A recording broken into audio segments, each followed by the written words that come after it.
અત્યારે આજે પહેલો જ દિવસ છે અને મારા ધ્યાનમાં આવ્યું કે ખૂબ બધા લોકો દાખલા કઢાવવા માટે લાઇનમાં છે. રાજકોટ શહેરમાં આમ તો ઘણી બધી બોર્ડ ઓફિસોમાં પણ બધી જ જગ્યાએ દાખલા કઢાય છે, પરંતુ મુખ્ય મથક હોવાથી સ્વાભાવિક છે લોકો અહીંયા આવે. મશીનોની મર્યાદા છે એવું અધિકારીઓ કહે છે.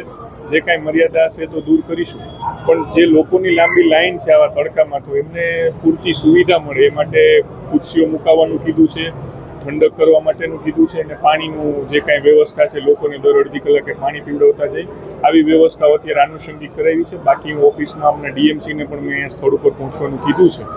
આવી જાય એટલે એમની સાથે બેસી અને તાત્કાલિક આનું શું નિરાકરણ આવે છે એ જોઈ અને રસ્તો ત્વરિતમાં ત્વરિત કાઢવામાં આવશે. છેલ્લા 1 મહિનાથી આ લોકો દરવાજા સુધી લાવી છે. અત્યારે જ છે, આપની વાત સાચી છે. સમસ્યાઓથી ગભરાવા કરતાં સમસ્યાનું સમાધાન કરવામાં હું માની રહ્યો છું, એટલા માટે જ રૂબરૂ મુલાકાતમાં આવ્યો છું. અને જે કોઈ સમસ્યા હશે એના દરેક સમસ્યાના સમાધાન હોય છે અને ત્વરિતપણે અમે લેશું.